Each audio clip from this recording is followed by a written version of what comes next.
Hace exactamente un año presentábamos en la Feria del Libro, Feria Internacional del Libro de La Habana,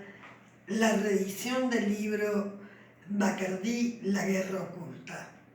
Nosotros insistimos con el autor, nuestro amigo y compañero Hernando Carlos Pina, en la necesidad de volver a editar, 20 años después, un libro que para los que seguimos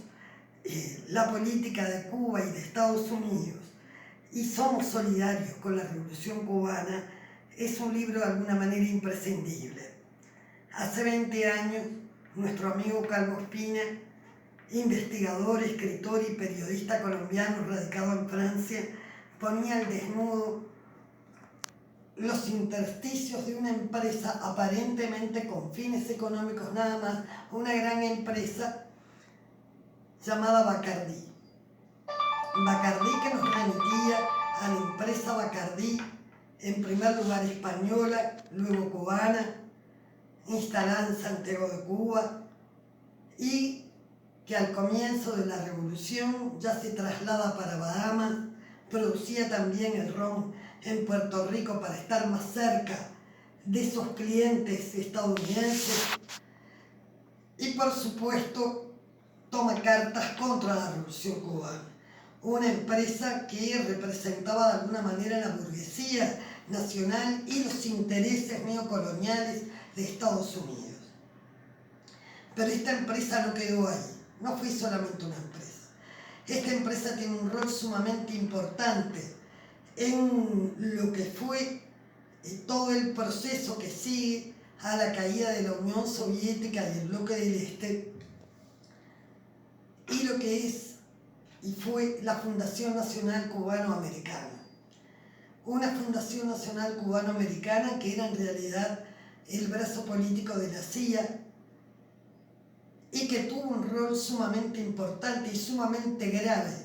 contra la Revolución Cubana y contra el pueblo cubano. Esta empresa, Bacardí, fue la que financia, entre otros proyectos, no solo ataques terroristas contra Cuba, sino una ley perversa que lamentablemente se convierte en ley congresional a partir del congresista ultraconservador Jesse Helms, y es Bacardí quien financia la ley Helms-Burton, una ley Helms-Burton que por su dureza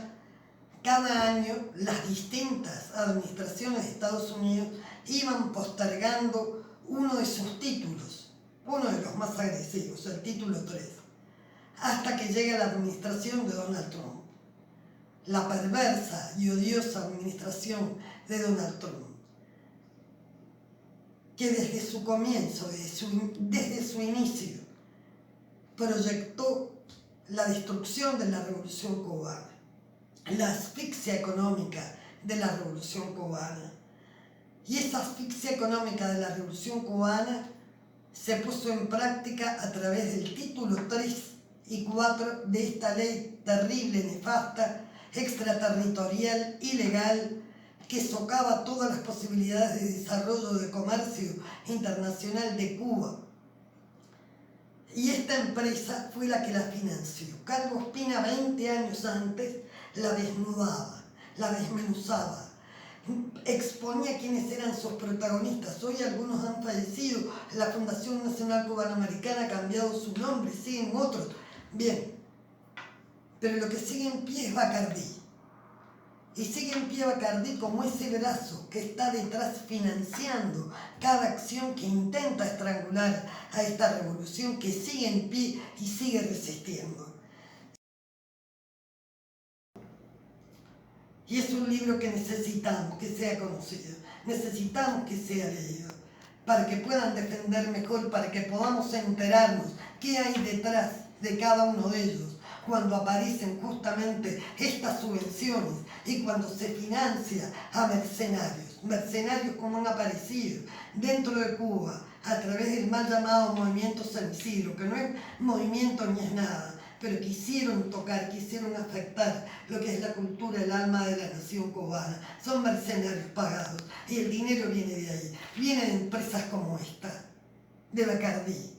ya no es la guerra tan oculta, ya han salido al desnudo. Y agradecemos enormemente a Hernando Calvo Espina que nos haya ayudado a conocerlos. Gracias, compañero.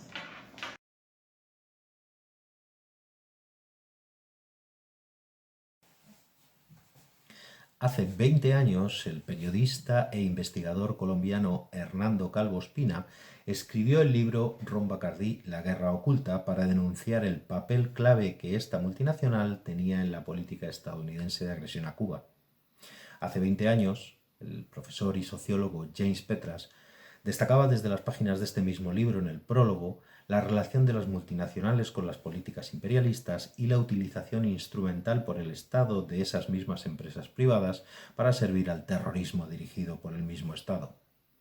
Basta añadir Bacardí y Estados Unidos para entender mucho mejor la afirmación de Petras en el contexto de la agresión a Cuba que las diferentes administraciones de Washington han llevado a cabo de manera ininterrumpida durante cerca de 60 años. 20 años después, este libro continúa vigente y no ha necesitado prácticamente ninguna actualización porque el entramado judicial y legal, jurídico y legal que mantiene y que pervive el bloqueo contra la isla de Cuba, el bloqueo comercial, económico y financiero, este entramado legal continúa en pie e incluso el último presidente de Estados Unidos, Donald Trump, activó el título tercero de la ley Helms-Burton para endurecer aún más, si cabe, este bloqueo, como digo, comercial, económico y financiero contra la isla. Además, continúa vigente esas labores al margen de lo comercial que lleva a cabo una empresa como la Bacardí, una empresa familiar que no es estadounidense, por supuesto tampoco es cubana y que de ser de algún sitio sería del paraíso fiscal de las Bahamas, que es donde tiene su sede. Esta empresa familiar, como digo, tiene relaciones muy estrechas con los sectores más ultraderechistas del exilio en Miami y del Partido Republicano, sobre todo en el estado de la Florida. Esta empresa, además, 20 años después y seguramente mucho tiempo continuará siendo así, continúan realizando acciones de lobby, de presión política, tanto en Estados Unidos como en la Unión Europea. En 2017, los últimos datos daban que había empleado, gastado, utilizado o invertido 500.000 euros en el Congreso de Estados Unidos y entre 300 y 400.000 euros en la Unión Europea. Una particular forma de entender los negocios por parte de la Bacardí, sobre todo si tienen que ver con la presión política contra el gobierno de Cuba y contra el pueblo de Cuba. Pero además este libro, como cita Jesús Arbolella, es también una herramienta fundamental para entender cómo es el entramado legal en Estados Unidos y a quién sirve, cuál es el funcionamiento que permite, arbitrario y a discreción, que permite que este Estado, que este gobierno, actúe contra otros países si determinan que es interés de Estados Unidos imponer su criterio o imponer sus políticas. Tenemos a Cuba durante cerca de 60 años bloqueada, pero también en los últimos tiempos tenemos a Venezuela y a otros muchos países que van por el mismo camino.